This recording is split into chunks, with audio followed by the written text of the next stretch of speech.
Hello, I'm Dylan. And I'm Keelan. I'm Nathan. I'm Richard. Hello.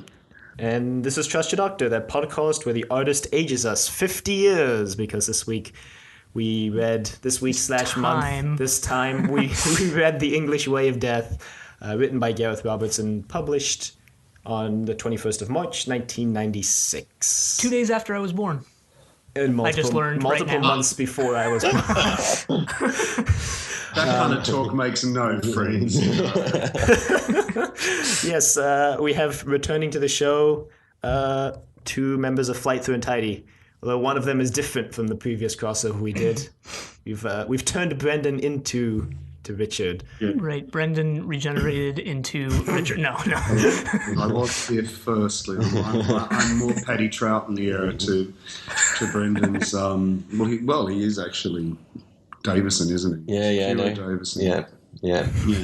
Whereas you're Paul McGann, so suck that up. That's right. How does that feel? It's better than being Eric Roberts, isn't it? I think anything's better than being Eric Roberts. I would imagine. Certainly he's been saying that about now, wouldn't he? Wherever his career is. He's probably doing a podcast right now. With, reminiscing about his time on Doctor Who. Yeah, probably. Doesn't have a lot to say, but he does that. He does do conventions. You've heard that. And he just comes out with the same story. Oh, the frock was heavy, he says, in that odd non-mid-Atlantic accent of his via the Tweedy North. Yeah. So we're already not talking about the story that we're meant to talk about. That's how we roll. We'll shut up for a second and let you summarise and introduce The English Way of Death.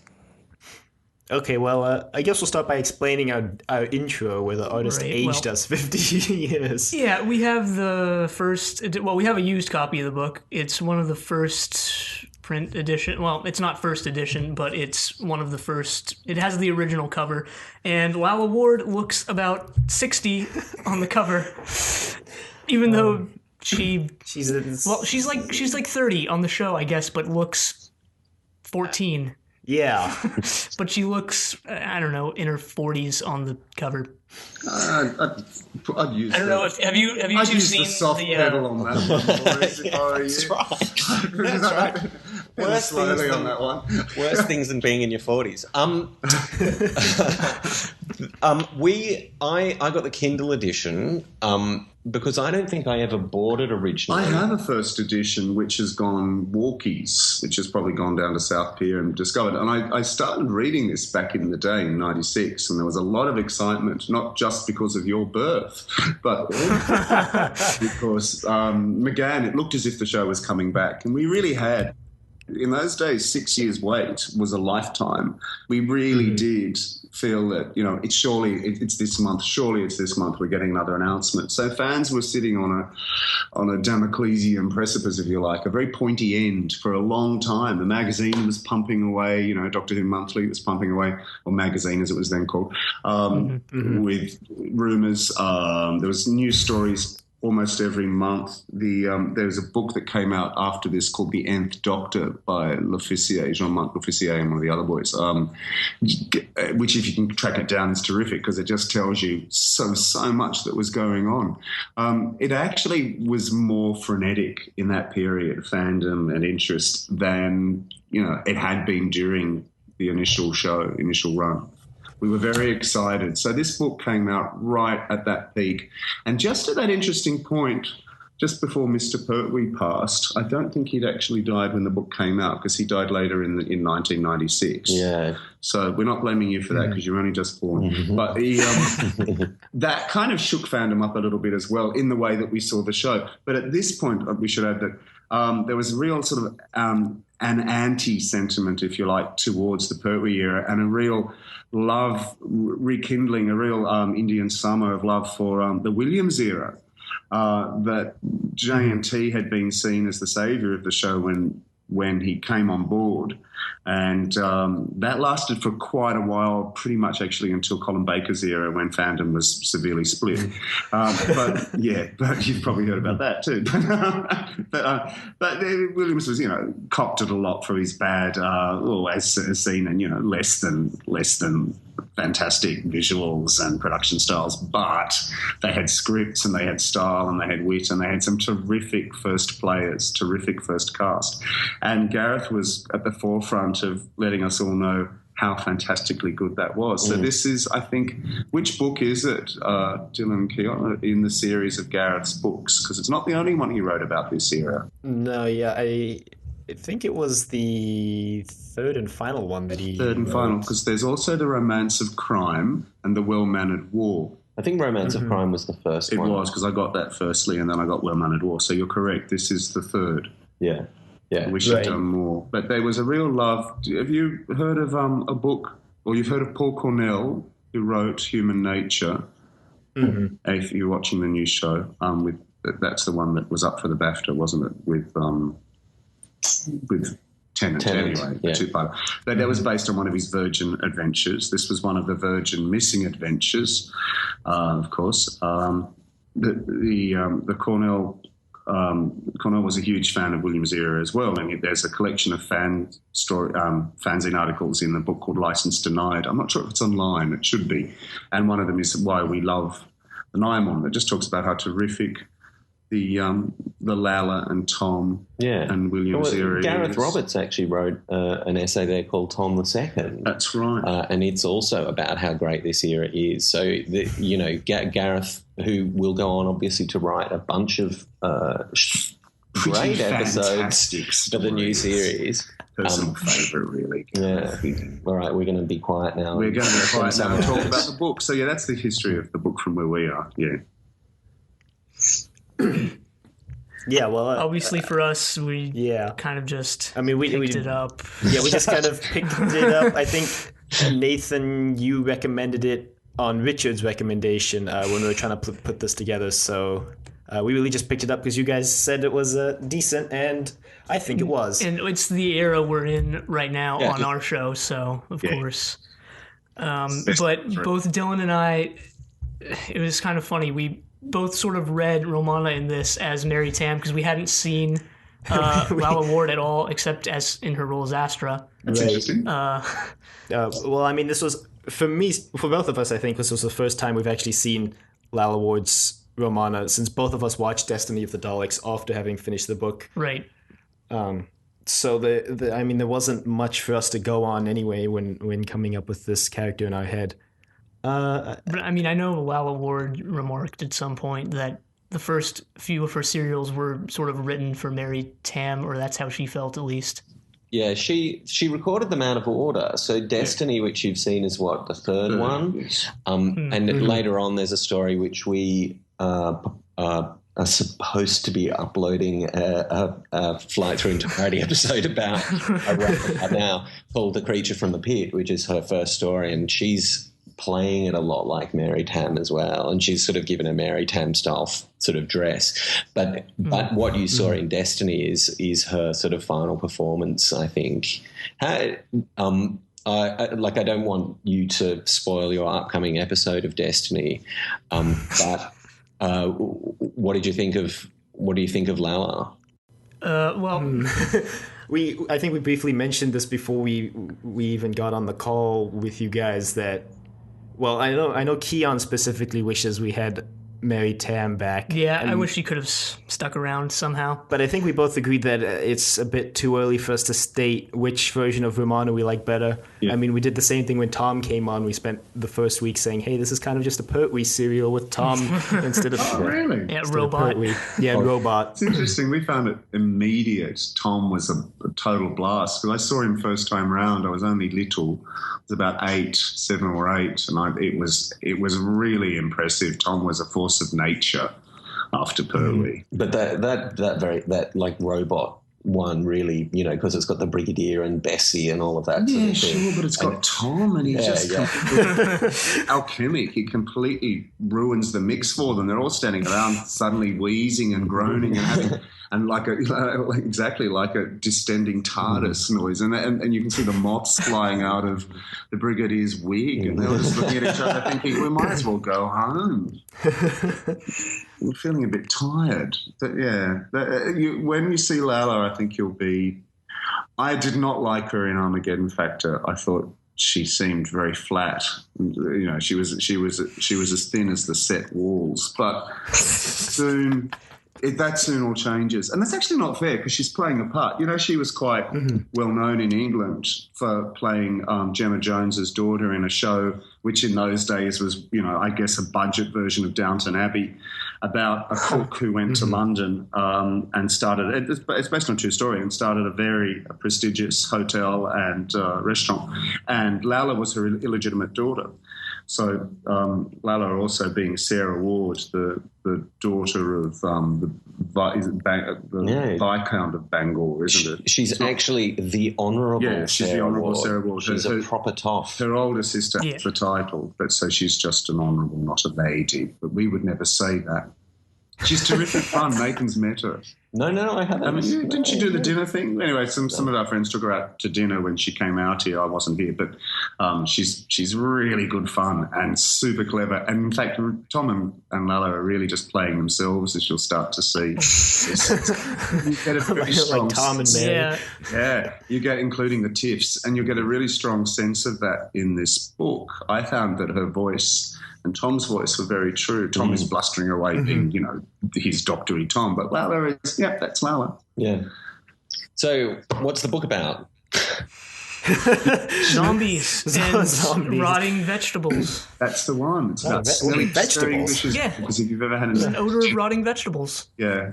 Wow, I don't remember that part. Boiled sprouts.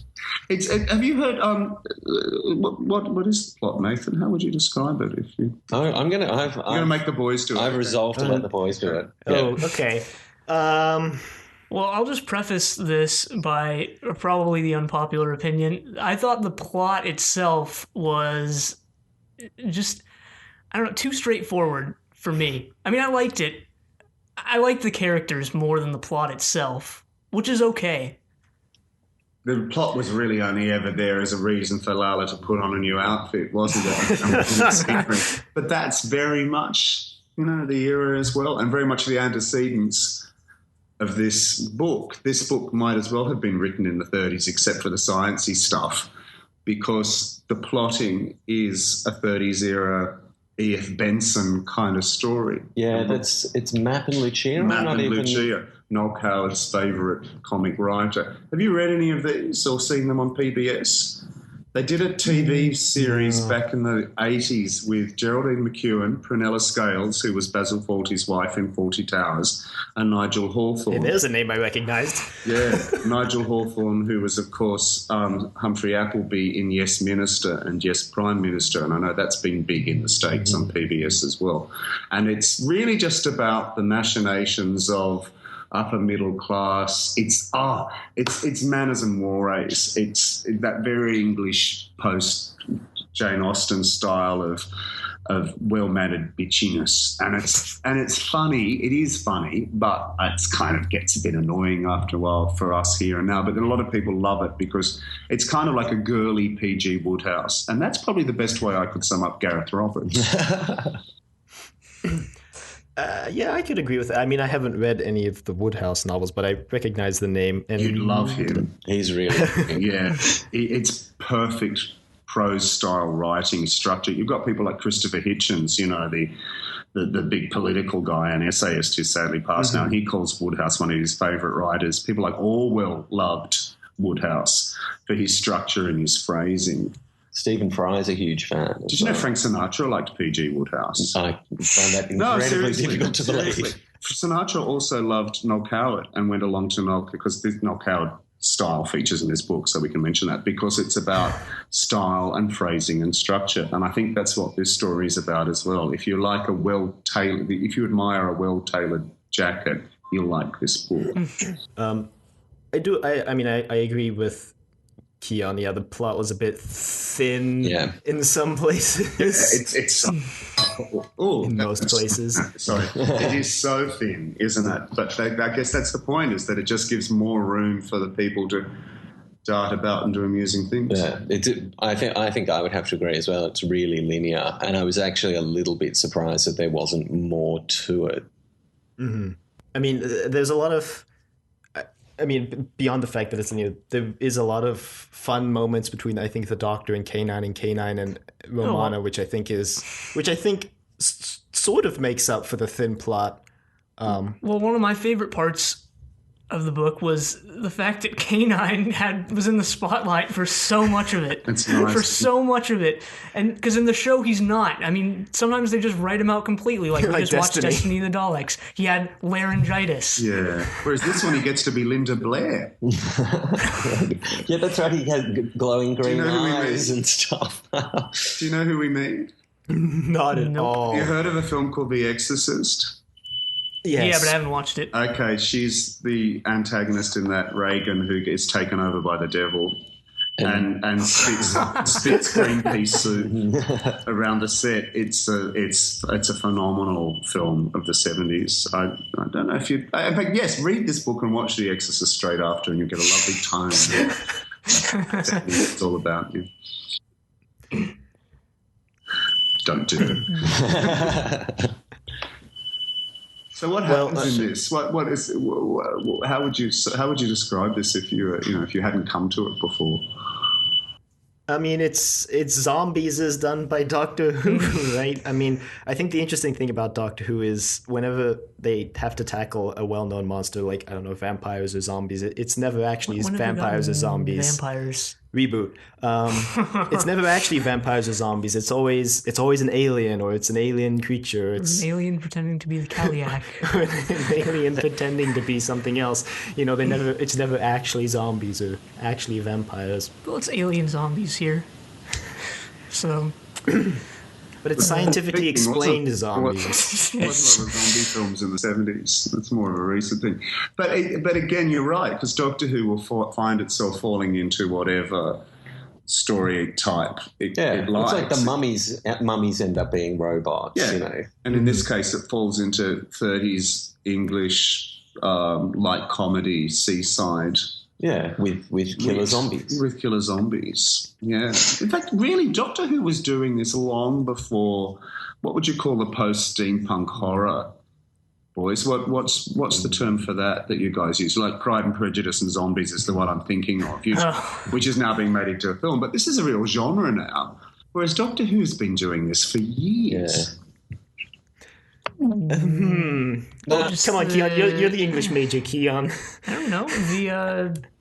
The tongue-in-cheek horror kind of thing, I guess. Yeah. It's one thing for doing another. Yeah. So you guys normally were you planning to talk your way through the plot? Because we keep... Yeah, I know. I noticed you've been prompting us to start doing what we normally do. Yeah, I mean, I guess we have a tendency to go off topic, even more so when it's not just us two driving the conversation. But I mean, so it begins with a prologue, and I think Keon starts the prologue and texts me, I think this is like one of those serials where the Doctor doesn't show up for the first 20 minutes. Yeah, it's very true to the late 70s era where the Doctor doesn't show up for the first episode. Well, it's just the prologue here. Yeah. And it's more forgivable because it's a book. I don't know why that makes it more forgivable, but it does in my eyes, so there you go. It starts off with Stackhouse. Millionaire confectionist. Like a Willy Wonka type character. Except not as... like charismatic. The opposite of Willy Wonka, except he still owns the factory. Yeah, if Willy Wonka was written by Dickens. Yeah. And he's on a train to... what's it called? Seaside town. Nutting... Nut Chapel, something. Playa del Nut Chapel is what it's called in 24, whatever it was. Which is a dead giveaway in 1930. It's a dead giveaway to the Mapp and Lucia books, and Sillinghurst as well. Yeah. And he's a famous biscuit guy. He's a biscuitier. Yes, he meets. He's off for a rest cure. Off for a rest cure because of all the because he's got gout, and which tends to affect many of the noble members of our society.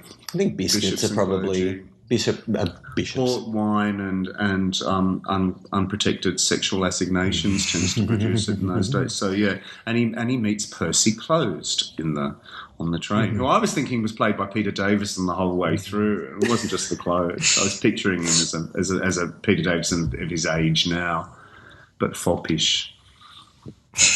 Yeah, and he's very fey. Yes. And all in those ways that the English can produce extremes, just like the climate now. Yeah, so where you've got the blustering and Colonel Blimp-like biscuit bloke on one side of the first-class carriage, you've got Percy Close knitting with foppish bangs and pouts and muets and he's a big ponce, isn't he? Yes, I think he is. And I think Gareth writes himself into each story in one way or another as he cares to. I think Gareth's a bit of both of those characters. Yes, I have to ask him that next time. He is a combination of two of them. Yes, because he's never said no to a biggie, our Gareth.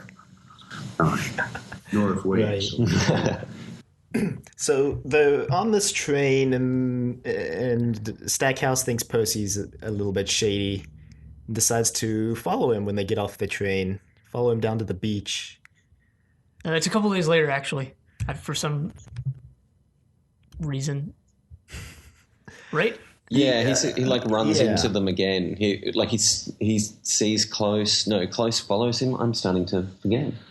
Close goes down to the beach, and Stackhouse goes down to the beach as well and runs into Closed and thinks that's kind of suspicious. Yeah, he starts tailing him to a little hut. Yeah, like a changing hut. Pretty far removed from anything else. And that in itself is a little suspicious. So then Percy welcomes someone out of the hut. And they walk away, and then Stackhouse investigates and gets suffocated, and the prologue ends. It's so nice to have a setup in a Doctor Who story rather than the TARDIS just plonking down on a bit of in a tray of cat litter on a model set. And then they instantly move to, Victoria hastily putting on her skirt before leaving the TARDIS because the boys have just pulled it off her again. It's nice to. I'd like to think that had stopped by the time we get to the Lalo and Tom era, but I don't know that it had. I don't know if you listen to the behind the scenes gossip. I don't know that it had. But it's just nice to have a world that's established and that's really familiar for kids who grew up under an English school system where these ideas and these stories had always been around. So at this stage, we don't really know that there's anything strange about Percy, do we? No. So it's just the welcoming someone who has mysteriously appeared in a bathing thing. That's the only weird thing. Yeah. Do we get the Doctor after that? Is that what happens in Chapter 1? Yeah, I think Chapter 1 begins with the Doctor bypassing the randomizer, I might add, to go and return some library books that he's just hung on to for some reason and only just discovered. Yeah, physics is fun. That's right. His first comment on that is, what a lie that is. That was actually one of my favorite lines of the book. As someone who likes physics, I found that line humorous. Yeah, Dylan is a physics major in school. And is that fun? Yeah. I find it fun, but I understand his comment that it's a blatant lie to begin with because I think he was more talking about the way it was written, wasn't he, or that there were errors in it, because physics was a hell of a lot of fun in the early 30s. You had Planck still with all of the stuff that he'd written, then you've got Einstein throwing it all up in the air. I think it would have been up to about now, after post Hadron. Before that was probably the most exciting time to be reading about it. Right. Well, I think he makes the lie comment about the title. He says, "Oh, that's a blatant lie to begin with." But then, as he reads it, he constantly mentions that they're getting everything wrong, and then in a couple hundred years they'll get it right. But so Romana has her customary costume change, I guess. Yeah, so the Romana thing, I mean, one of the things about Lala that you're going to discover is that her costumes are hugely, hugely important. And she decides on them. She looks fantastic nearly all the time, with one notable exception, which I'll just leave you to find out for yourself. And like the costume in Destiny of the Daleks is fantastic, her pink version of Tom. I love the pink. It's like Tom's costume, but Yeah, pink. It's terrific. And so I think one of the reasons that people who like Lala like her is just the frocks are so spectacular. Yeah. And so you can see Gareth going out of his way to describe what she's wearing, and obviously the cover of the book depicts it as well. He doesn't give us the colours she's wearing.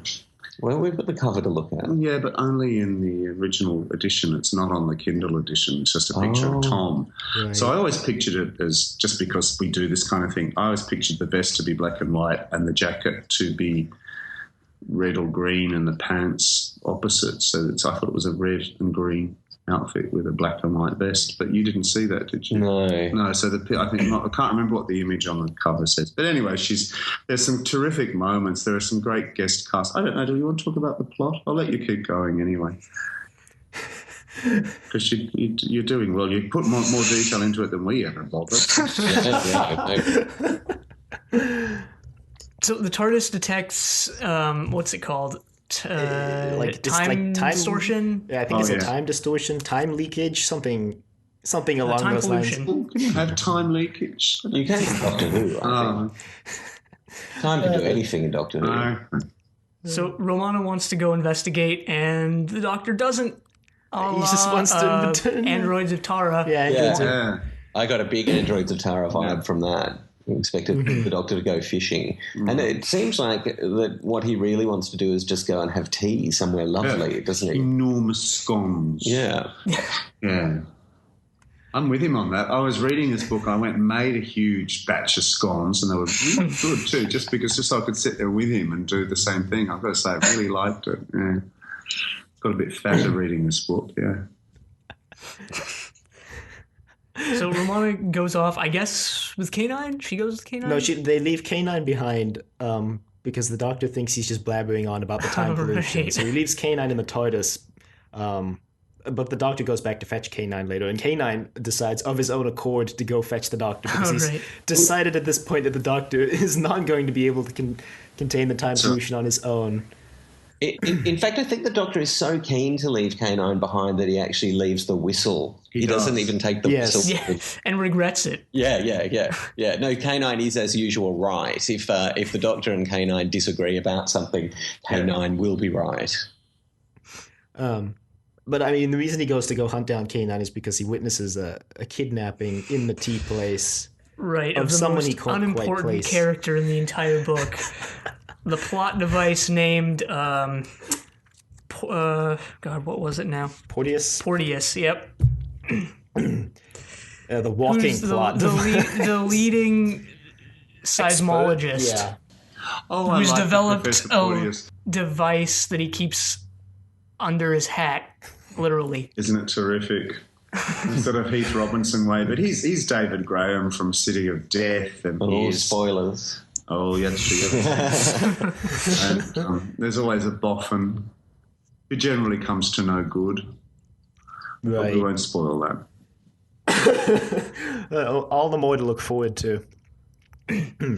So the Doctor is looking for K9. K9's looking for the Doctor. Romana's looking for the time pollution. And she's almost run over by the Colonel. The Colonel. Who was one of my favorite characters in this. Mine too. I really liked him and Chatter. Yeah. They were the best. Well, in fact, the Colonel is, when he nearly runs Romana over, he's actually just visited this lady novelist who's moved to London, hasn't she, from a small town. One of the things in this book, and it's one of the things that doesn't really make it to the audio, which I've listened to part of, is there's a lot of there's a lot of discussion of people falling in love with each other. Yeah. And so is she Miss Chater? I'm struggling to remember. Yeah, she is. Chater. Yeah, she wants Felicia, that's right. How you pronounce that? Yeah. Yeah, she wants she thinks she might marry the Colonel because she's recently widowed, and she wants to have a man around the place, but she doesn't It's the whole exactly Map and Lucia. So the whole thing is that she's not in love with the Colonel and doesn't propose to be in love with the Colonel, and she wants a man around the house, but not one who's going to bother her too much. And so there's a lot of this, isn't there? Where the Colonel, I think, is probably because I think what happens is the Colonel thinks he's having a lovely conversation with Felicia, but she's utterly bored by him. And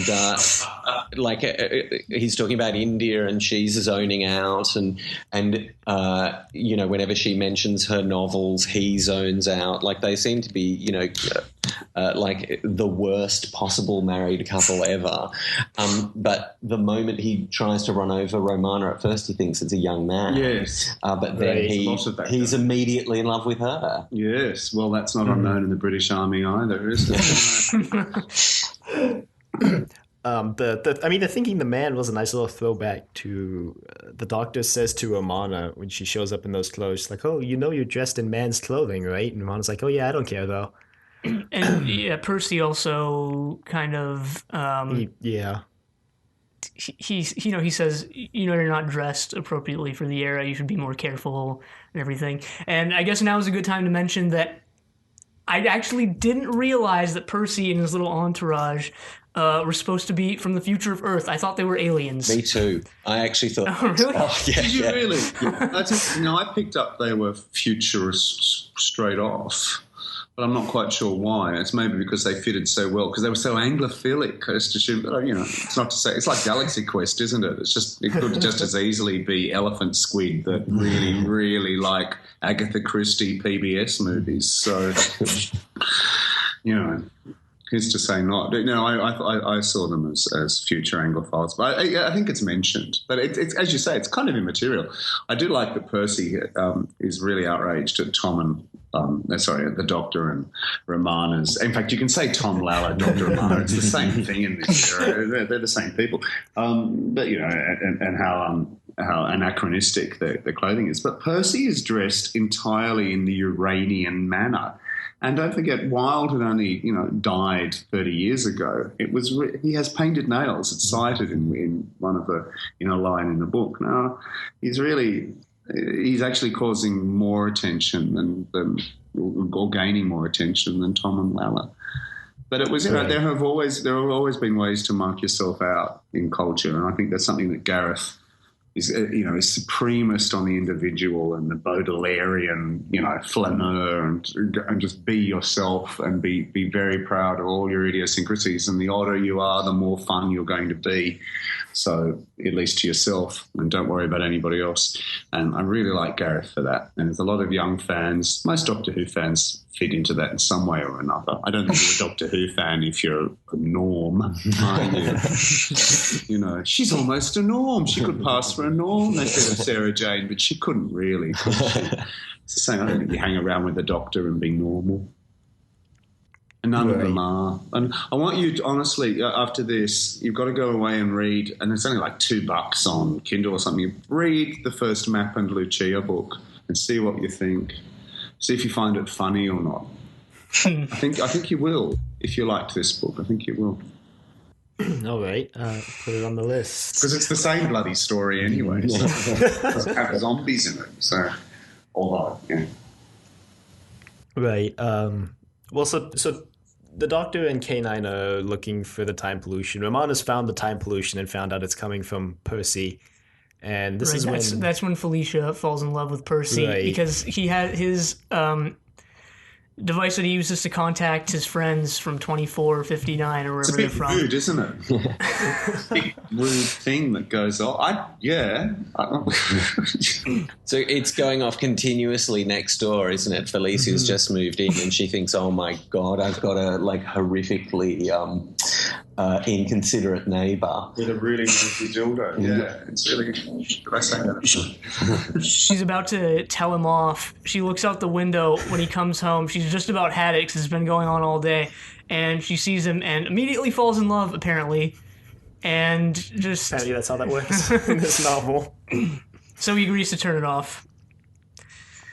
And why are they contacting him? We don't know that yet, do we? Well, I thought it was to alert him that the tunnel was Breached. damaged. Yeah, Probably. the tunnel was breached. Think we ever actually get an explicit answer. I think it's just implied to be that they were alerting him that the tunnel was blocked /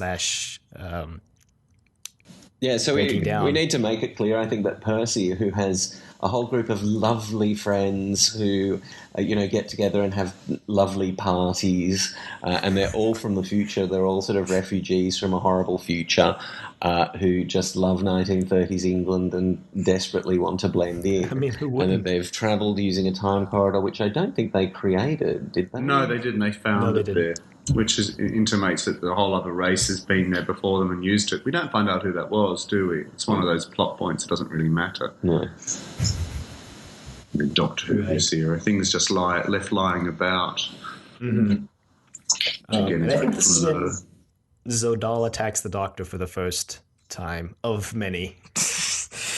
Yeah, they set up Zodal. Well, the Doctor has found his way to Romana, who's already found her own way to Percy's place, where she detects the time pollution coming from, and the Doctor gets attacked by the gaseous cloud that is Zodal, I guess, and Zodal tries to take over the Doctor's mind, I guess. Like many villains before and after. And fails. And I don't like this, because one of the first times we see Zodal, he just fails right off the bat, and it kind of makes him seem a little less menacing. Of course he wouldn't control the Doctor right off from the beginning, but maybe another character or something. Maybe he should have actually succeeded at the beginning. I suppose he sort of succeeds with Stackhouse at the end of the prologue, although we haven't really seen zombie Stackhouse at this point in the book, so we don't know that works. But Zodal is obviously one of those sort of hilarious criminals that we got all the time, like Eldrad or Morbius or Magnus Greel. And the Will of Zodal is such a Gareth Roberts thing. Like that was a silly science fiction name with a Z in it. That's exactly the sort of thing. And again, mild casual racism against anyone slightly Eastern European, Baltic. So all the villains, if they're not a Greek derivation like Davros, or Davros as you'll now be calling him after you've watched Destiny, you're pretty Baltic. So, but for me, it can never win. The gaseous cloud can never win over Tom's Doctor, because he's absolutely the simulacra, if you like, of the Industrial Revolution and in all its noxious forms. He's the pollutant matter of Blake's fallen Jerusalem, of the death of the beauty and pastoral loveliness of England. Really, I think that's deep for me. Crazy. Tom just refuses to do any acting where he looks like he's in pain or in trouble anymore. There's a reason. There's a whole lot of writing about the time of the critics on industrial Britain, and the great ruination of it was the smog, was the coal smoke. Yeah. So I think it's definitely the fact that he smells like rotting vegetables is probably just a nod to Covent Garden and everything obnoxious about costermongering. But really, it's just about how awful the changes have been. Mm-hmm. Yeah, of course. I mean, you always hear those stories. Even to this day, buildings stained black and things like that. But like his teeth. Yes. Tom's huge tombstones of Mooring Doom. Have you met Tom? Have you guys ever actually seen him up close? No. Nathan and I saw him without knowing each other, standing right next to each other in 1979 when he was out here, and I still recall those enormous edificial tombstone teeth. It really was like looking at the granite face of Zoanna. He was that big and that yellow. He came on a publicity thing, and we were signing books. And Richard and I compared notes about it later, when we became friends, and discovered that we'd actually been standing next to one another in the queue. Yeah, well, we didn't know each other then. No. Mm-hmm.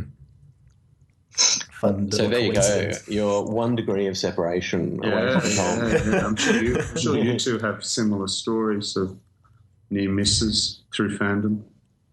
How did you all get to know each other? Is it just through interwebbing? However you young... How did we meet each other? We met each other in elementary school, in 5th grade.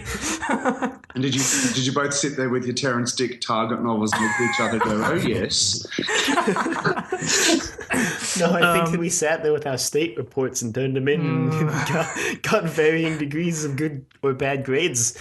And then we didn't see each other for like 4 years after that. Yeah, we I guess we're just sort of talking about this now. We met again once we got to high school, and Dylan wanted to watch every episode of Doctor Who, and I was the only one of his friends who was insane enough to do that with him. So, yeah, I know. It sometimes feels like that, doesn't it? There's a hell of a lot to get through, but you get more out of it each time. That's what we love about it. Things like this book is that it points you in so many other directions, and a lot of them you might not have yet discovered. So if we throw names like Woodhouse, I wouldn't really bother with E.F. Benson unless you love the Noel Coward era. And if you love the 20s and the glamour of all of that, then you will love the books. But Woodhouse, to me, if you've never found him, the joyfulness in this book is very much a watered-down version of P.G. Woodhouse. Yeah. Mm-hmm. It's like having it's like getting really slowly drunk on really, really good booze. You're not really aware it's affecting you, and you just feel comfortable, and then suddenly you realize you're hooked. Mm-hmm. Not exactly an experience I can relate to, but I can understand. So I guess this would be an opportune moment to move into part 2 of the novel. We should mention that the novel split into 4 parts, I guess, to emulate like a 4-part serial. Yep, which was nice, I guess. Emulating the era, I guess. Yeah. So part 2 begins obviously with Tom / the Doctor successfully driving away Zodal, or Zodal just giving up. It depends how you want to interpret the scene. And we forgot the whole part with Julia, who becomes pretty important at the end, but doesn't do much until the end. She's like an assassin for hire. She's Italian. She's an assassin. She works for Stackhouse, who's being controlled by Zodal. That's actually all it is at this point. That's in part 1, is it? Where she she gets hired in part 1. She gets hired in part 1. She kidnaps Porteous. Yeah, she. But she doesn't meet Stackhouse. She meets the lawyer. Then she meets Stackhouse. Then she kidnaps Porteous. Yeah. And then she, I guess after that, into part 2, she heads off to Stackhouse's disused mansion. It's decrepit, falling apart, molding. And that's also where we meet, what's his face, Wood something or the other? Woodrow? The lawyer who hired Julia / works for Stackhouse.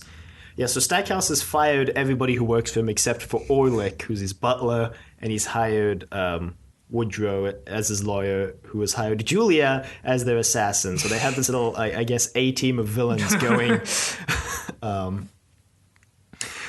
So... Julia, tell us about Julia.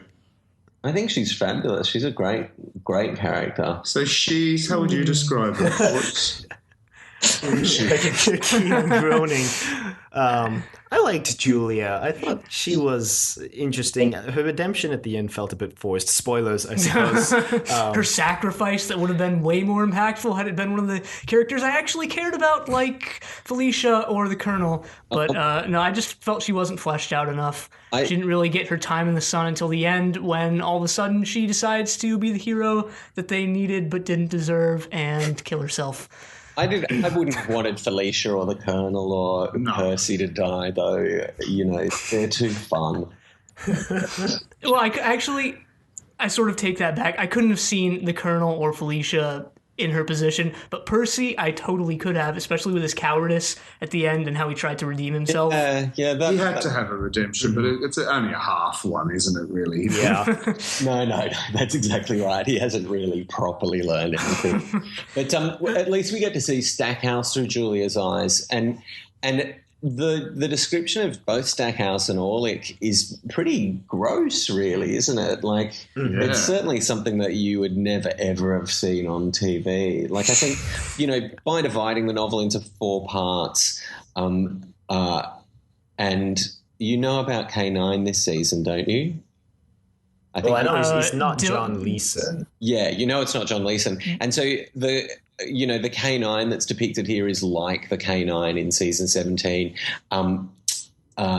And so it's very, very like the TV show. But the one place where it isn't is these monsters, the zombies, because they're far too graphic. Yeah, gross. And there are some moments of violence, if we're going to get to the Tarantino dilemma of this book, which we talk about on our podcast, is, if you're a director and you're a bit Aspergy, I won't go into Tarantino, but, it's much easier to be hyper violent or hyper anything through the lens of a camera or the artifice of a book. You go further than you would in conversation or just in any other form. It seems to open the sluice gates, and there's violence. Not just in the way that the zombies are described, which is pretty brutal, but in what he does to Julia and how he does it. You don't injure to that level a character in Doctor Who. It's like the Avengers. There shouldn't be any blood.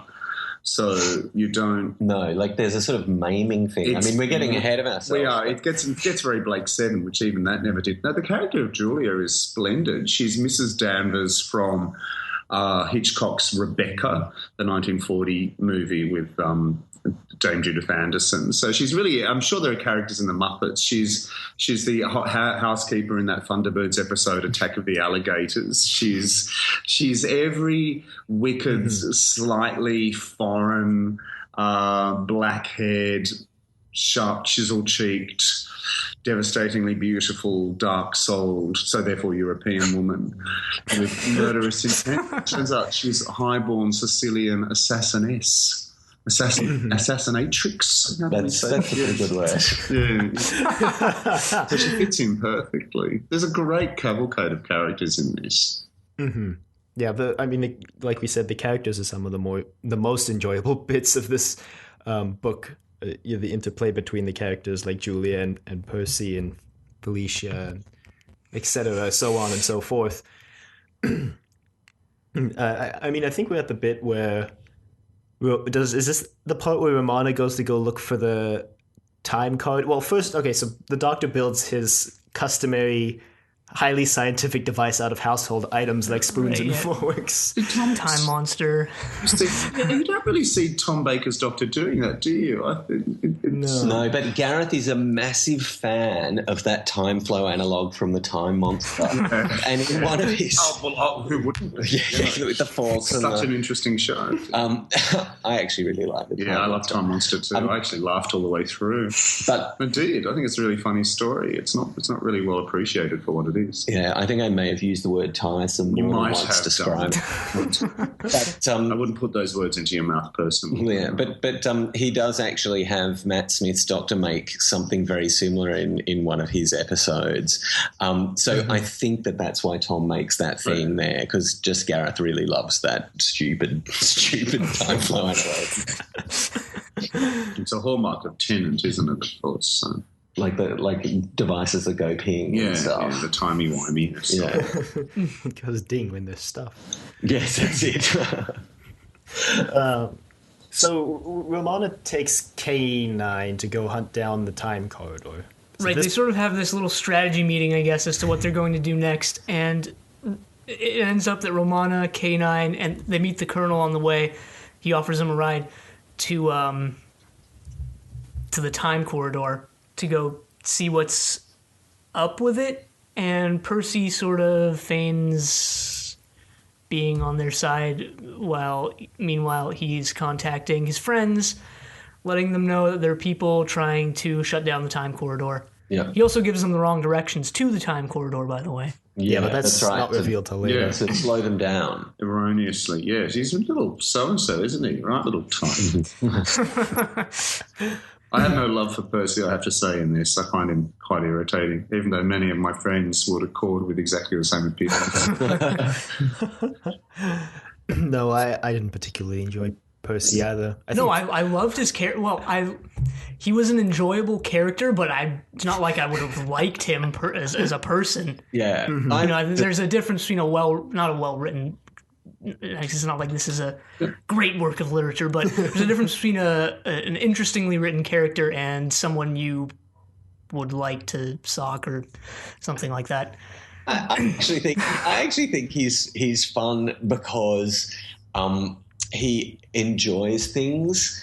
And so we see him, with this lovely group of people, and they get together and have concerts and drinkies, and he just seems to love life, and he does. And that's the principle I think that Doctor Who embodies at this time. Yes. It's about really enjoying things, and Lala coming along really sells that because Lala's so great at enjoying herself on the show and enjoying cleverness for its own sake. It's one of the few moments. This is the Cambridge years. These are the Cambridge years of Doctor Who, I would say, especially under Douglas Adams, where having gone to university and read a useless degree, nothing as good as yours, but although they did physics and humanities, they did both to get the Doctor and Romana. But it's just a lovely celebration of how fun learning is. Encouraged a lot of kids, including myself, to really want to learn more about these things. And we were always primed for it. But it was actually watching Tom and Lala, I thought, I want to go to university and be as irritating as these two are. Yes.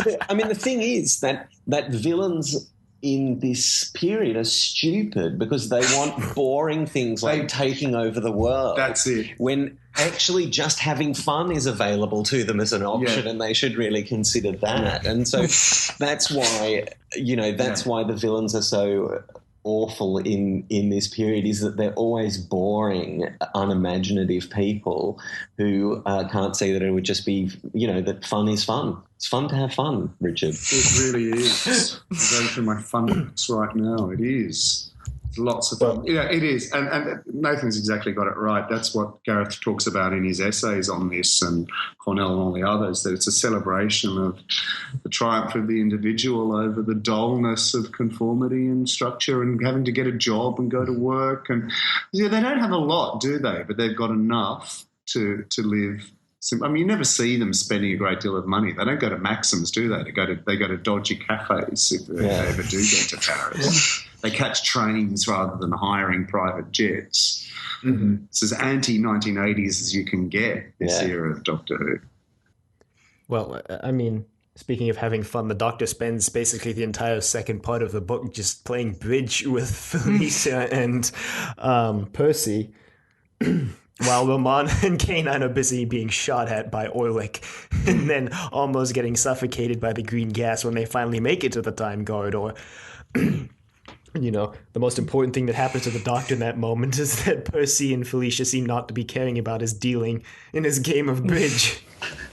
And again, there's more of that this season, the stuff where Romana you're going to love it. Yeah. Romana actually drives the plot and the Doctor just sort of larks about having a good time. I was actually going to ask you two, is that typical of Gareth Roberts, or I guess it's just typical of maybe season 17, I think 18, both. Maybe. Yeah. And one both. And one predates the other. So certainly that you saw the larking about, you mentioned Androids of Tara.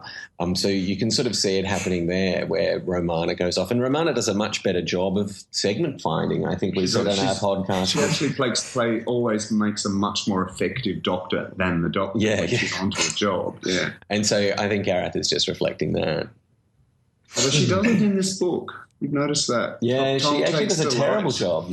Tom takes great delight because of her innocence, of course. That's what comes down to it. She has the ability, but she doesn't have the empirical experience that the Doctor has. So she judges people on face value, which is a lovely thing. But, of course, it means that it's almost the end of the world. If it wasn't for it's the Colonel, isn't it? The old bloke. He's the Colonel, isn't he? The old. Yeah. If it wasn't for the Colonel and his handy, what he's got in his pocket, they couldn't have actually achieved what they achieved. But we're getting ahead of ourselves. Yeah. Well, yes. Well, part 2 ends with Romana, K9, and the Colonel getting sucked into the time corridor to escape Oil Lake, who gets vaporized by K9. Yeah. A bunch more people in Nut Chapel are zombified and killed, and they... Pity we're not keeping a death count for this. It'd be off the charts. Right, I don't know if you guys know, but we keep a running death count for the TV episodes. What are you up to now? Well, if we include something? Destiny of the Daleks, we're at 1,211. But it's a decent-sized battle somewhere, isn't it?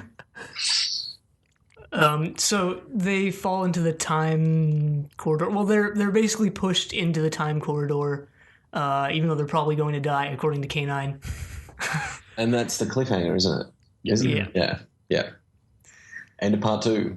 What's the Doctor doing at this point? Playing bridge. Still? Okay. It's not till part 3 where the Doctor actually gets moving on something, because Percy goes back to his apartment and gets taken because Julia has heard of the Doctor from Stackhouse and believes that if she captures the Doctor will help her to overthrow Stackhouse, because at this point she has immediately flipped allegiances and is no longer on Stackhouse's side. Yeah, well, she's also seen his warehouse where he's developing his 2 super weapons. Well, 1 super weapon and 1 escape pod.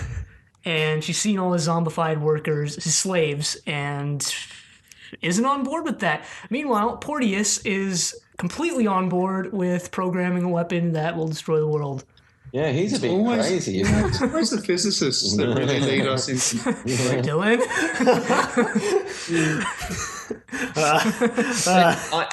Do you remember the threat? And again, it's a really, really Gareth threat. Porteous kind of does it because he's excited by the technology, but the main reason he does it is that Stackhouse is threatening to destroy his lovely garden. I would like to... Oh, yeah. Yeah. I forgot about Seems that. to fail to consider that his garden He's got a beautiful garden. go out. I assumed that he was the under world. some kind of mild thought control, some form of hypnosis. No, as Zodal does with everybody. It's much, much more fun to imagine that he just lets things get out of hand because he's slightly crazy and he loves his roses. I mean, presumably if he destroys the world, that's not going to help the roses any, I wouldn't think. But there you go. It is that sort of strange. And again, it's that villainous thing where not having a sense of proportion. You know, Porteous isn't a villain. He's okay. But he loses his sense of proportion, and that's why he helps the villain. And he helps the villain, you know, again, he's someone who can enjoy something. He loves his roses, and that's something that Gareth likes. But here it's used against him. I mean, it was fun to read, but I think it's curious that Porteous fails to recognize that when the world gets destroyed, his rose garden is going with it, regardless. So that's the point. He's supposed to be, you know, the genius physicist, but so eccentric that, you know, he doesn't have much common sense, I guess. So. Right, the Doctor doesn't really do much until like Percy you said, gets kidnapped. Percy gets kidnapped, because Julia thinks Percy's the Doctor. So she and Woodrow decide to kidnap him, but Woodrow has just gone off the deep end at this point. Yeah, and revealed the plot to Stackhouse / Zodal, who already knew about it anyway, because he could feel the Doctor's presence or something like that. Yeah, they lied about killing the Doctor. Because Yeah, they they were told supposed to kill him. Stackhouse they killed the Doctor. But Zodal can sense the Doctor's brain patterns still. Yeah, so he kills Woodrow. Yeah. Woodrow gets killed. And Romana and K9 and the Colonel at this point are alive and well on some sort of spaceship, and they're all kind of surprised at this. Blue Dome, they say. And the Colonel's just having none of it. He thinks they're in his sub. He thinks the whole thing actually is... Preposterous. He thinks that Romana is a secret agent and they're going off to deal with spies or something like that. And you think she's Spanish? He's kind of in love with her, isn't he? Oh, very much so. Yeah. So he really fancies her, and so yes, he thinks that she's a very brave and exotic spy. He's as much in love with her. In fact, indeed, no one else since the fast bowling flaxen-haired boys of his Etonian youth. That's right. Excuse me. So Sorry. he's fumbling about while Romana He's tries to. He's trying to break down the wall, I think. The room they're in has some pillars, and You can really tries see to it's a back- PM0 set, can't you? It really comes across as cheap. that was actually something I was going to mention. This is only the second Doctor Who book I've read. The first one was Last of the Gadarene, obviously, which we did with you, Nathan, and Brendan. You like And for that one, I imagined it was, it had a multi-million-dollar budget in my head, but for this was very much a budget of the Styrofoam era. wall. Yes, Yeah. exactly. And I don't know Horrible why. CSO. Yeah, I think that's just how I imagined it. I think it's deliberate. Again, I think it's Gareth trying to evoke the show, and so he probably gives the show a bit more location footage than it would have had in this period. But the sets are terribly cheap, and it's not very expensive for the BBC to put on a lovely. Like a lovely dinner party, and just film various actors doing it. And this season is cheap. Williams has terrible budgetary problems all the way through. chipping away at him constantly. You might have started to notice that. But what he can afford to do is get some terrific actors to deliver some really funny lines in front of a camera inside a BBC studio. And so that's what Gareth's trying to do, I think. Well, it kind of goes along with what we mentioned earlier with how the plot is pretty thin, but the characters are driving the whole thing forward. I think going along with that, he doesn't spend a lot of time describing the scenery intentionally to try and evoke that feeling that it's a bunch of well-cast characters playing a bunch of really well-written people interacting. Romana is wandering around the corridors. She and K9 are trying to get down to business. Okay, poor choice of words, but Crazy.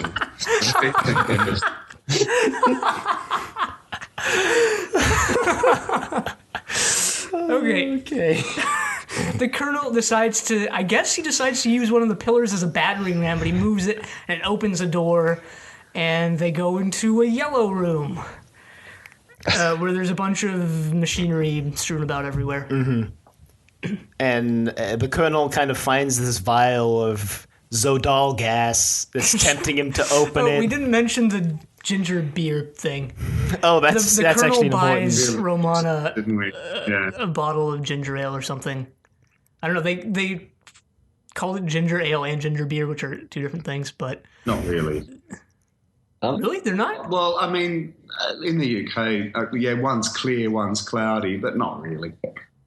Depends where you are. Okay, we don't have ginger beer here. Oh, sure. I don't know if you guys knew that, but we didn't. I just thought there were two different things. Ginger It's really have delicious, actually. can also be intensely alcoholic. Depends Yeah. on- Normally it isn't, though. I've had it in Nottingham and it was lethal. Yeah. They make it in huge concrete earthenware jars that, and they've done so for several hundred years the same way, and the things explode. They're bombing themselves. I'm sure that's what Gareth is alluding to. This, it was classier than Scrumpy. That's probably why I mentioned it. That's the apple cider that's typical of English seaside things as well. Yeah, no, I never knew. I never knew those were two different things. Or I mean, not two different Oh, things. it's a regional thing. Yeah. Anyway, just Romana has a bottle in her pocket. She doesn't drink it. Right. So that's when they find that's- Zodal. The quote unquote good bits of Zodal. And the Colonel foolishly just smashes open the vial because when a talking green gaseous vial talks to you and tells you to smash it, that's just what you do, right? He thinks it's a spy hiding somewhere, and he's like, come out wherever you are. He smashes the vial and it starts to suffocate him. Yeah. Then K9 comes in and saves the day. Yay. And is that the cliffhanger? I can't remember where the cliffhanger to part 3 comes in. Like that. Yeah. What was the cliffhanger for part 4 starts with the Doctor getting captured once they're back on... well, the Doctor never leaves Earth, actually, but once they try to infiltrate Stackhouse's warehouse... Because they go to Woodrow's place and kill the zombie in part 3. Right. Yeah, Romana and K9 and the Colonel make it back in part 3. Right.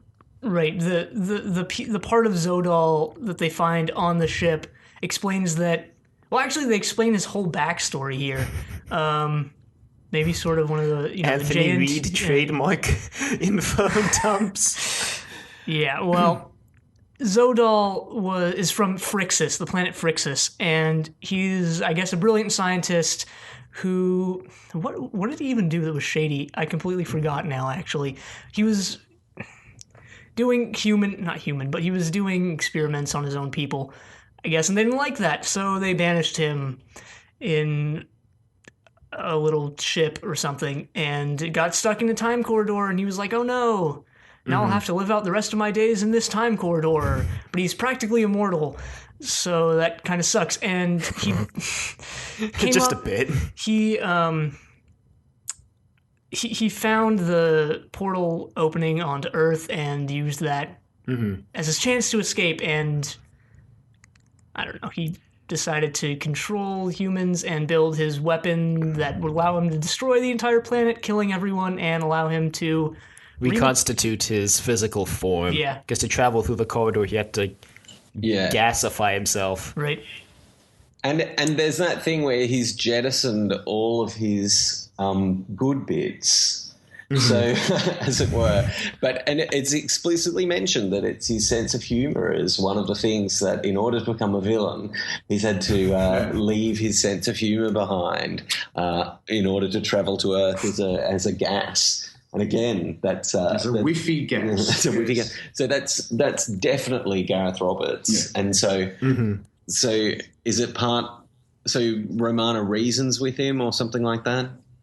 Well, he tells them that if they bring him back to his other half, he can try and convince it, or if they recombine the halves, he won't want to kill Destroy everyone the world anymore. Yeah, because he'll have his sense of proportion and his sense of humor and all of those things that Doctor Who villains have had since Robert Holmes was writing them. Exactly. Yeah.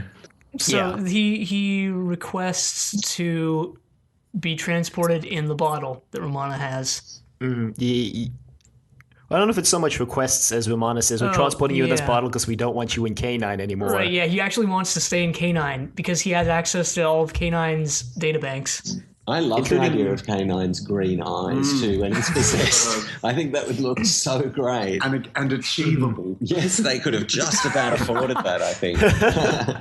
The entire budget of the serial right there.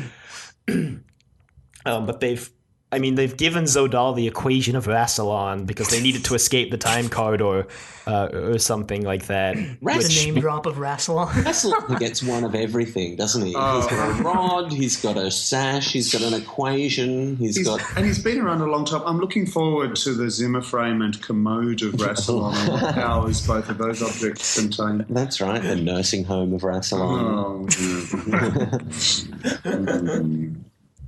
I could go further, but it's a family podcast.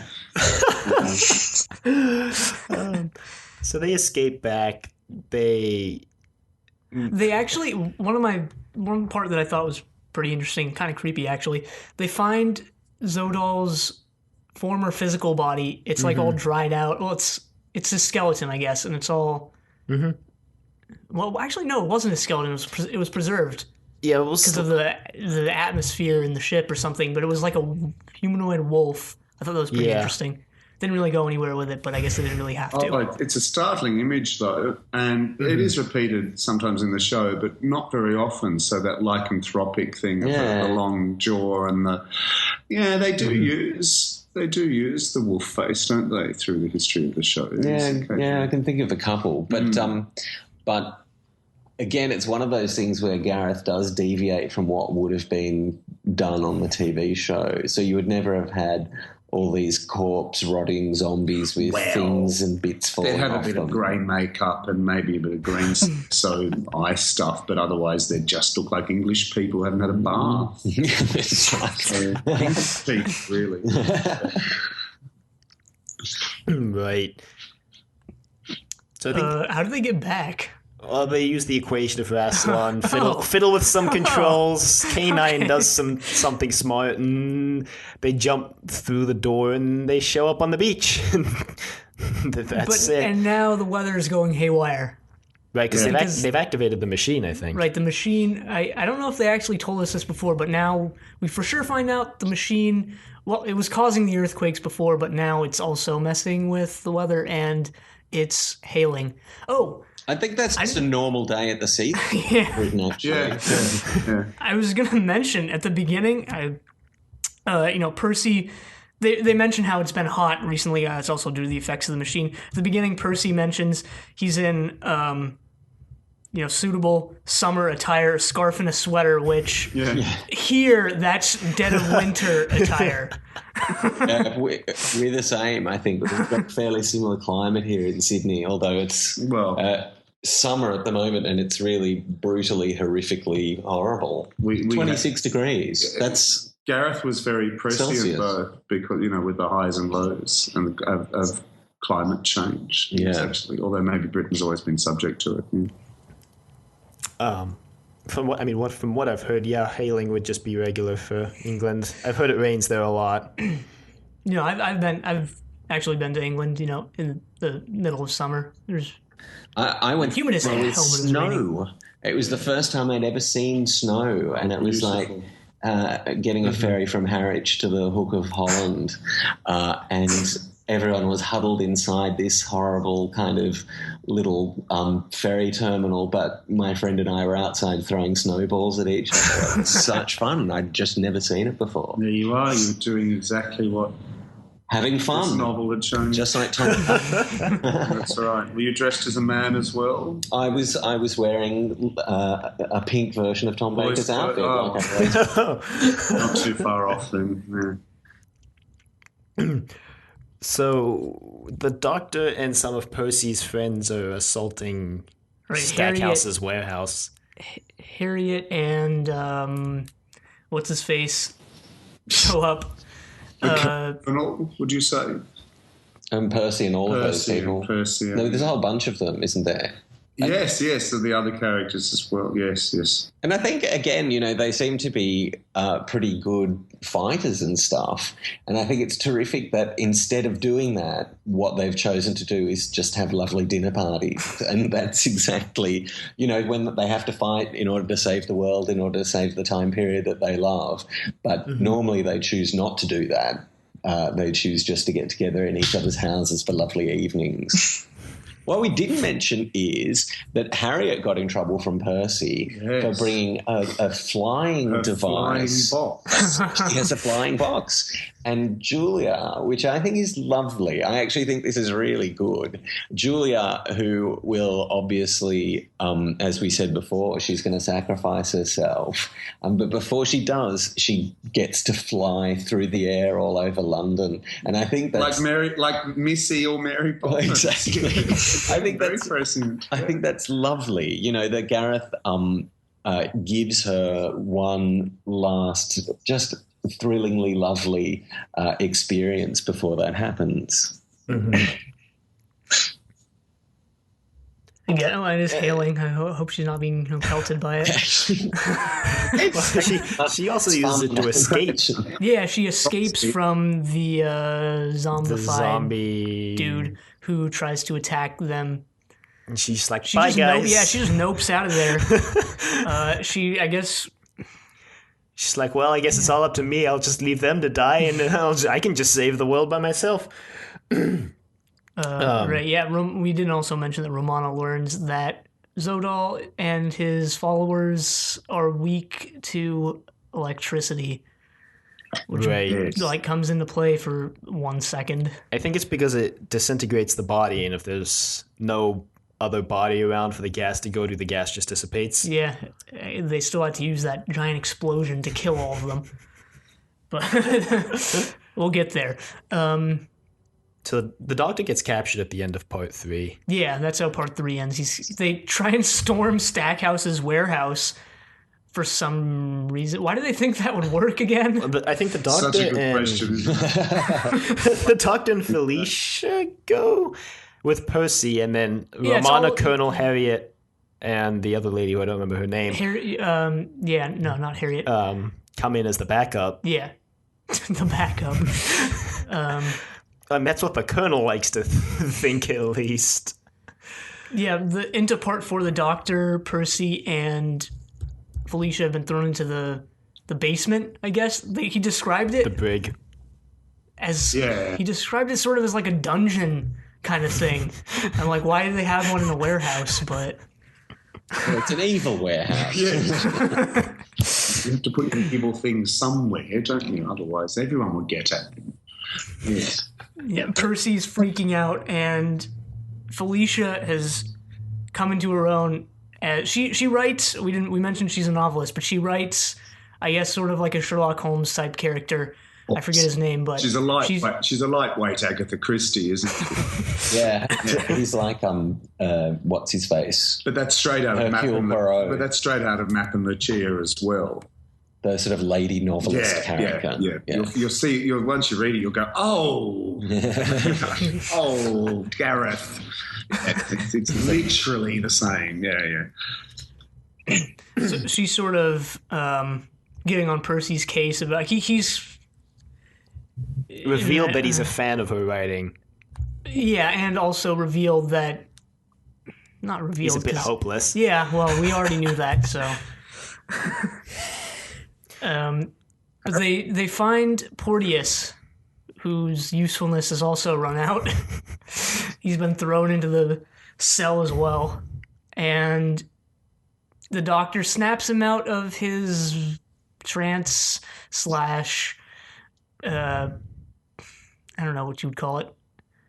State of hopelessness, state of insanity, by mentioning that the lettuce isn't rusty, which is he met Porteous at The tea place. the tea earlier, place, when and he was w- complaining that the lettuce was rusty, and that's how the Doctor snaps him out. So kind of a little nice, funny-ish, Lovely thing. chuckle-worthy. Does it a lot, doesn't Back. it?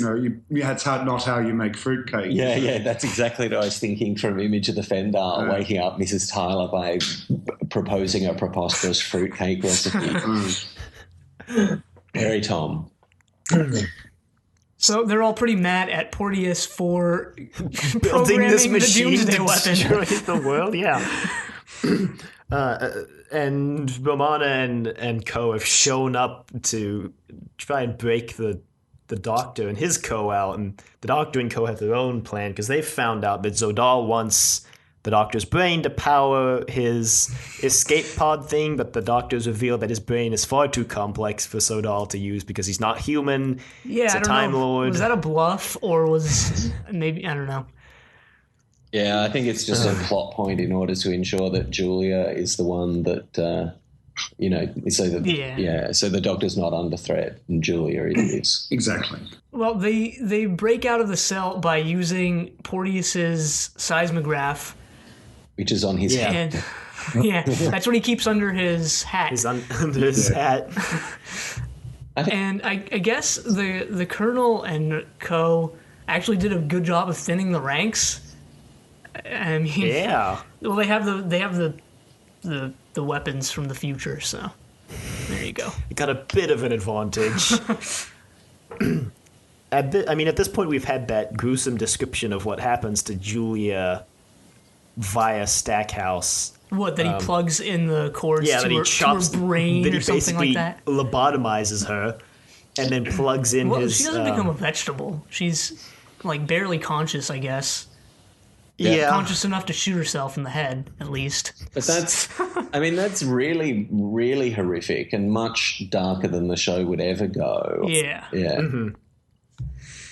I mean, it's similar to I'm blanking on what the serial was. What? Image of the It was Image of the Fendal at the end when the one scientist commits suicide. Oh, yeah. Yeah, and prevents the Fendal from coming into being. Right. Who is it? It's Max. Max, yeah. Mm-hmm. Crazy Max. Crazy old Max. He's up to his usual tricks. But yeah, the Doctor gives her a gun, and then they kind of escape and blow up the warehouse. After much technobabble and talking with Zodal. I like a good end of episode 4 explosion. Yeah, I think that's a good. Yeah, the Doctor runs away from an explosion. Awesome. If it can be a model shot, even better. Like if it was like a sort of crummy model of a warehouse that they exploded, that would have been awesome. They could have thought of that. It would have been like Pirate Planet. So they escape. Julia shoots herself in the head in space, so Sodal is trapped in gaseous form in this escape pod. That's a great point. That's the non-Doctor Who thing. You don't have someone... Okay, we did get it with Max, but Max is a chap, and Max was really horrid, and I don't know. I don't think it's the same doing it with a woman we've had some sympathy for. Yeah. I mean, she was bad. She did work for Stackhouse for a while, and she tries to kidnap the Doctor. But she would have been played by Jacqueline Pearce. Yes, she probably would have. I think we would have... Who is Servalan on Blake 7, if you haven't not seen that yet. You boys have, haven't you, Blake 7? Mm-hmm. Anyway, it's kind of... It's bookends with this era of Doctor Who. Yeah, they're making it at the same time as Doctor Who, but it's ostensibly for adults, and it has just the most fantastic villain. And Richard is right, Jacqueline Pearce would almost certainly have played Julia because she's sort of dark-haired. She will come back in a Colin Baker episode. She does actually get to be in Doctor Who. Yes. But in Blake 7, she's just hilariously great. Like she dispenses muscular threats while wearing a gorgeous evening dress, or strides through. They film it in the same sort of crummy quarries that they film Doctor Who in, and she'll have like massive high heels and be striding through these quarries. She's just awesome. So I actually really like this book much more now that you've that casting idea. Yeah, no, we were planning on doing something with Blake 7. Well, we said if we ever had the time to start another podcast, we would do Blake 7 possibly. It's shorter. Yeah, it's a lot shorter. You don't want to spoil yourself. Like, you wouldn't want to listen to this if you haven't seen Blake 7. But I'm a big fan of the Down and Safe podcast. And they are going through Blake 7. And there's people from both sides of the Atlantic. It's 4 people, and they're really funny, and one of them has never seen it before, so much like Kian, and we get to hear her reaction to things, and something very surprising happened this week, and she nearly exploded. It was hilarious to listen to. So once you've watched some Blake 7, Down and Safe, I can really recommend it.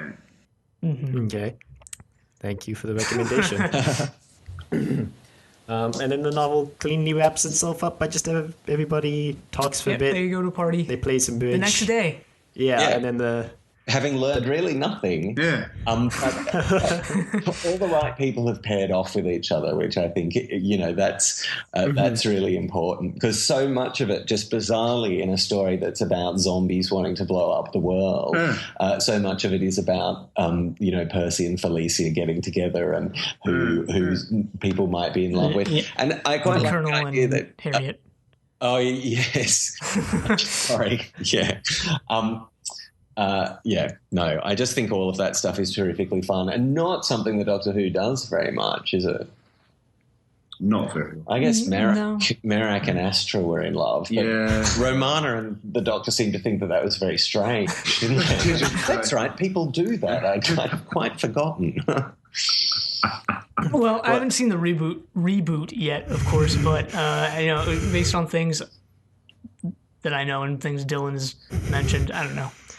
I might not find myself enjoying that too much. And you haven't seen the post 2005 Doctor Who? You're saying? Yeah, no, not at all. Isn't it interesting? Dylan has. Yeah, but I have. I've got to say I know which period I prefer, and that's 10 years into the new series. I'm still happier watching this series. So it'd be interesting to hear your take on it. Yeah. Well, going back to the whole everyone falls in love with everything, I think it's interesting to note that every time we do get a love thread, it's usually because they're writing out a companion and they've run out of time and not really realized how they want to write the companion out. Leela, still mad about that, by the way. That was shockingly bad, wasn't it? You were trying to defend it, Richard. I'm trying to redeem it within the scope of the narrative itself, and I think it was the better thing to do than kill her off. But I was also saying, as a boy, I wanted her killed. And I loved her, but I was 12 when I saw that, and I thought, no, this just doesn't make sense. She wouldn't do that. So, I can see what you mean. It doesn't fit. I think if they'd written it better and given them more time and all the rest of it. My point with Leela was that it was her very first crush. We see Leela as a woman in her mid to late 20s because she's probably younger than that, but that's how I saw the actor. But Leela's probably only 16 or 17. She was just coming of age in the 17 tribe. Warriors don't live that long, but they don't have good dentistry for a start. So you think about your first crush at 16, 17, it's pretty damn powerful.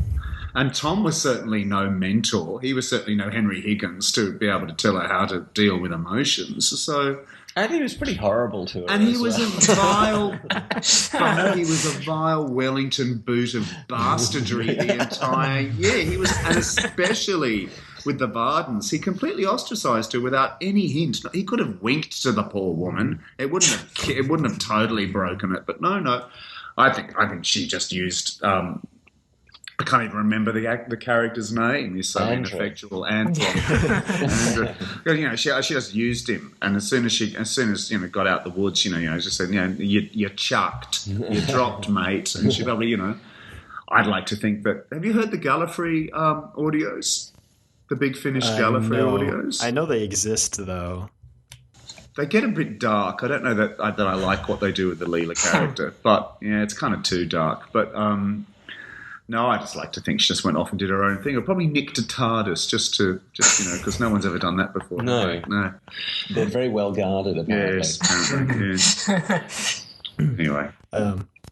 Well, I think what made the Leela one so upsetting to us was they had the perfect out with they had a whole tribe of warriors living on Gallifrey. The hippies. They're like hippie tribe. The back to nature tribe who lived out in the desert, and they didn't go that route. Yeah, she didn't like them either. No. Could have sorted them out though. Yeah, it could have been fun. Yeah. Up in the Quantocks. Doesn't he refer to that, the hills, as the Quantocks? Oh, I don't know. He does in one of the stories, yeah. But I guess getting back to the novel, that set up on a rather enjoyable note, I guess, in my opinion. I liked the little way that the Doctor got Ramon and K9 back to the TARDIS because he's filling out a crossword puzzle with K9. He says, what is it? 6 words, begins with T, ends in IS or whatever. Here, I'll just flip to the last page. Yes, that's right. Something like that. I'm not going to bother with it. Making it up, don't you? Yeah, it's fibbing. Does Gareth make the Doctor play Monopoly in one of those novels? Oh, possibly. They are always doing, meme things. Yeah. We've seen him play chess, but doing Monopoly is much sillier. Yeah. And that wraps up the story. Which we go into next. Major complaints or anything like that? Yeah. Okay. Well, one of my foremost ones was Julia's character. Didn't particularly care about her at all. Didn't care about the reveal that she was royalty, and her importance was debatable up until the end. So her sacrifice was not as impactful as it could have been. Yeah. They're all ciphers, aren't they? I mean, there's no one exactly breaks out off the page as more than 2 dimensions. Even except maybe for the Doctor and Romana, and only because we know them. Zodal's actually got the most fleshed out. I really like Felicia. I really like her. I think she's fabulous. Yeah. I do too. I loved Felicia and the Colonel just because of how stubborn they were. Mainly, I liked the Colonel for that. The refusal to see anything any other way, and until it's right in front of them, they refuse to believe that there's aliens and time travel. I remember Felicia. They're mentioning the Doctor and Percy are talking about Zodal, and Felicia's like, "Oh, sounds Hungarian." Oh, that's like Gallifrey being in Ireland. Yeah. Yeah, I don't have any major complaints, but I was a little bit surprised, like we said at the head of the podcast, that it was so linear. That there didn't seem to be a lot to it. But I guess that's like the era. It's probably pretty rare for Doctor Who to really surprise you. I think Invasion of Time was surprising. But, otherwise stories in this era kind of follow a sort of well-trodden path, don't they? Mm-hmm. That's celebrated in this book. Yeah. Yeah, there's very rarely a really big, surprising plot point. There's surprises and twists, but it's never anything that's tremendously outlandish or tremendously different from what's been done before, especially Armageddon Factor. No, I was actually just going to mention that. The one I like that just threw everything in there, and that's why I like it, was Armageddon Factor. Yeah. Again, the unpopular opinion. I thought that episode was so great. I really, really enjoyed Kian. I really, really enjoyed how much you liked that story. And I had trashed it, normally Brendan likes everything. Everything. So I'll go on a big tirade. It'll have the word tiresome in it, like every other word. And then Brendan will just smile across the table at me and say, I really like that stuff. Yes. And I don't think he even did that with Armageddon Factor. I can't remember. You were with I wasn't on that one. That was Todd. So Todd will just say if he likes it or not, and I'll always just listen to Nathan and then construct an argument in opposition. Well, I think from what I remember of your Armageddon Factor episode, I think Brendan did mention that he liked it and didn't hate it.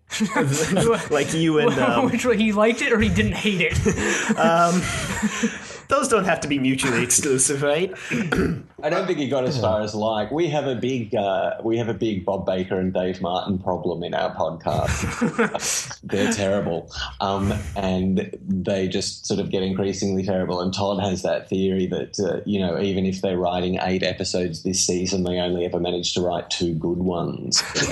Yeah, that's right. Sometimes you're struggling to find 2. But what I criticised it for was just having ideas and then throwing them away.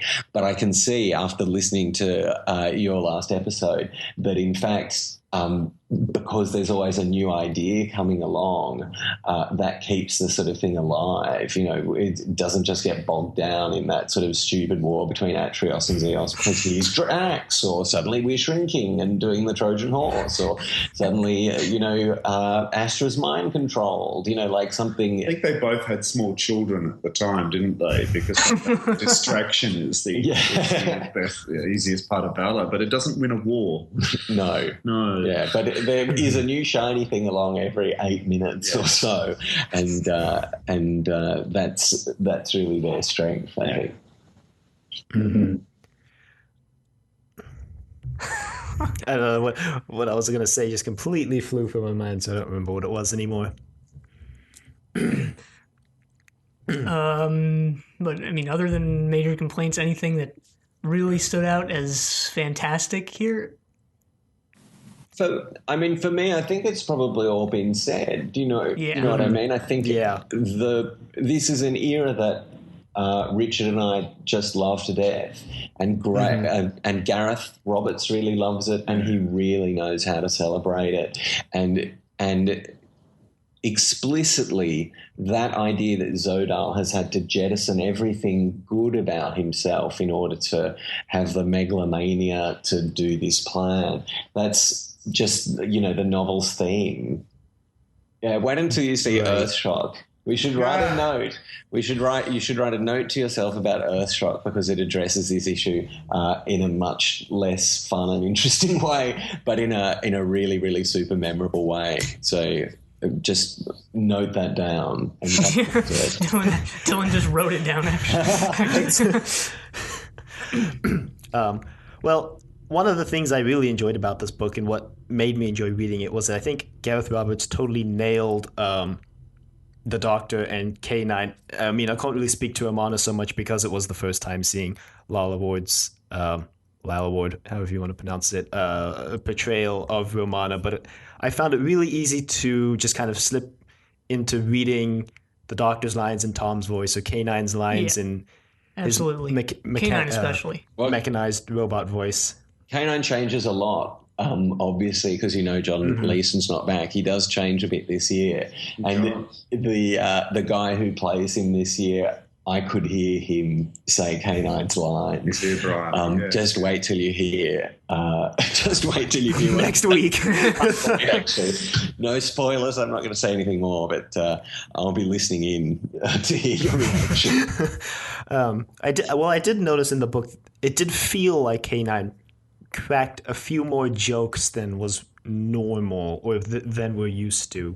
I mean, it wasn't so outlandish that it broke me out of the character or anything.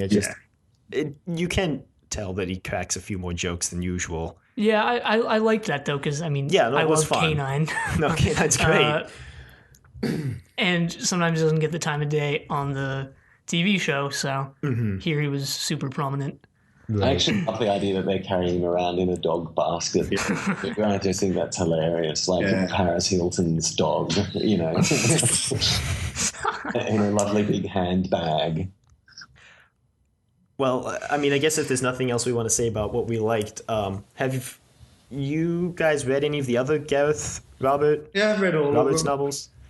How would you say this stacks up against his other novels? Well, it was 20 years ago.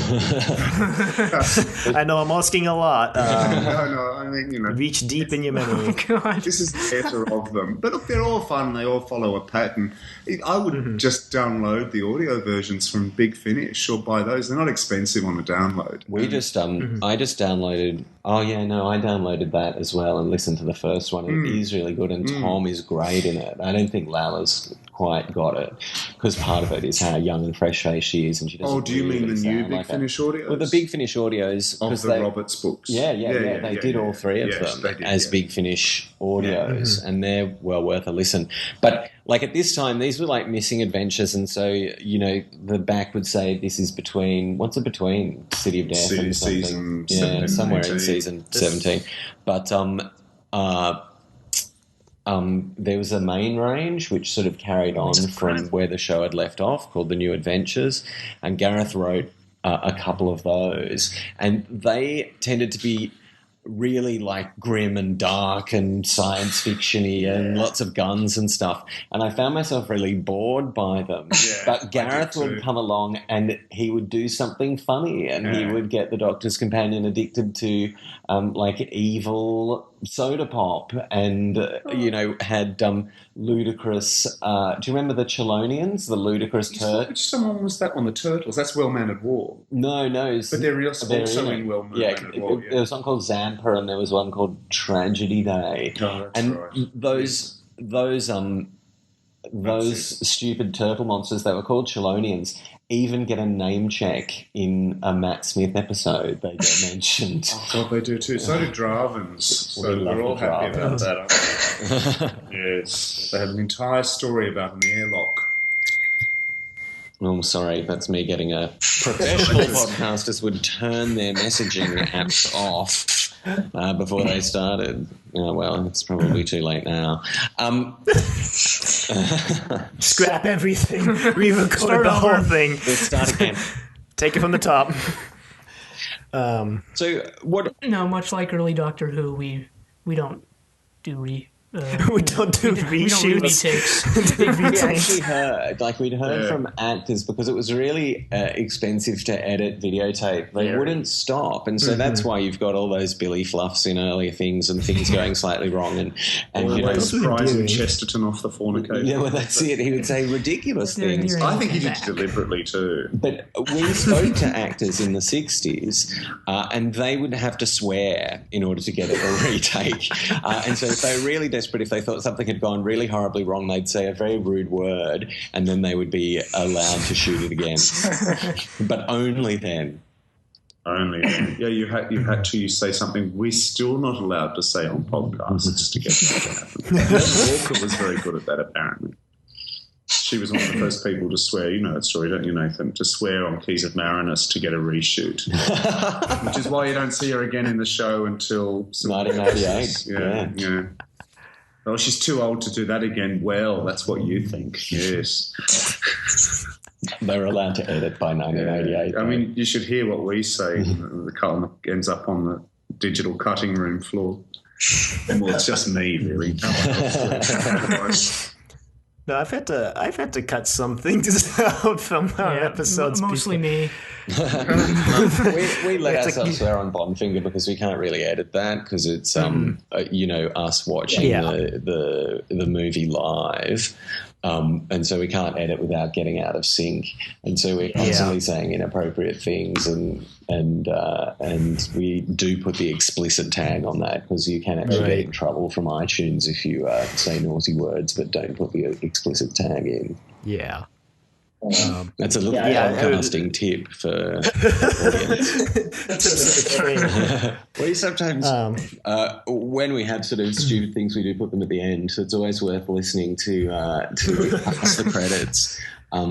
So you can see the dog, the bit where the dog comes in, or the bit where Brendan dries up and can't remember his introduction. I think my favorite of those was Underworld, where it was Nathan trying to watch Underworld. That was one where a lot of bad words had to be cut out, actually, because I just couldn't believe how terrible it was. And it really is terrible. I had no intention of, those were my notes to myself while I'm watching it, and then I listened to my notes again and typed them up before doing the podcast, and so I had no intention that would ever go out. Yeah. But I think I mentioned in our episode that I was re-listening to those, and it's just me going, oh my God, this is terrible, and what's going on here, and why is this so awful, and God, I hate this. And Brendan said, please send them to me. And I didn't know that he would, it's 5 minutes long. Yeah. It's just me going on and on disbelievingly about how terrible that story is. Right. So, I mean, I guess if that wraps up everything about English Way of Death, we should try and wrap up the episode. If you want to shamelessly plug yourself, where we can find all of your episodes, anything else you want to direct us to, I'll throw them into the show notes when I get around to editing. Yeah, well, I'll let's plug us. We're Flight Through Entirety at flightthroughentirety.com. Brendan normally says this, so I'm much less such things before from our lips. You can find us on Twitter at FTE Podcast. Yes. And if you're already following TYD Podcast, that'll be easy to remember. Yep. And we are on Facebook at Flight Through Entirety. At Flight Through Entirety as well. You can follow us there. We're everywhere. Yeah, everywhere you want to be. Yeah. Olivia. Did we even mention that we stole that naming scheme from you guys? Yeah, I thought. Did we? No, didn't we think of that independently and then No, we actually stole it from them? No, I told you about that it was FTE podcast. You're like, oh, we could just do that, TYD, because Trust Your Doctor was already taken. Okay. Yeah, well, we stole it from you guys. Yeah, we stole it from you guys, shamelessly admitting it.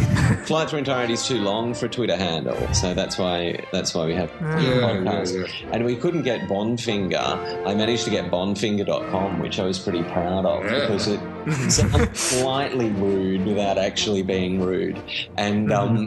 And we couldn't get Bondfinger, and the guy who has it has tweeted like 3 times. I should sick Gamergate onto him or something. Yeah.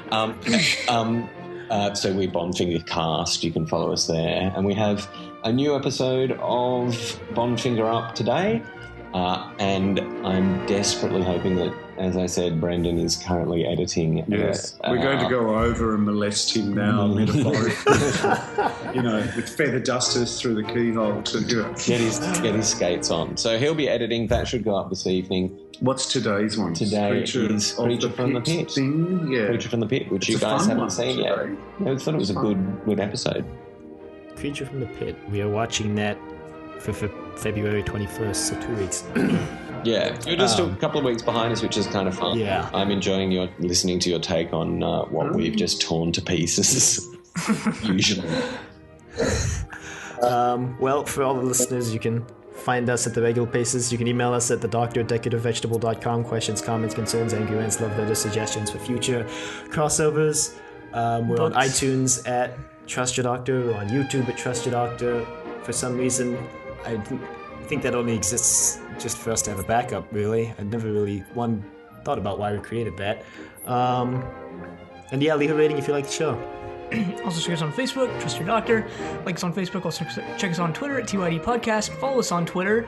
And next time, hopefully there will be a next time. Right, thanks for coming on the show. Yeah, thank you. Oh, look, thank you very much for having us. Thank you for returning. Very kind of you. Thank you. Especially you, Nathan. Thanks for coming back after the last episode. I just thought you wouldn't have us back because we just talked all the way over you, pretty much like this.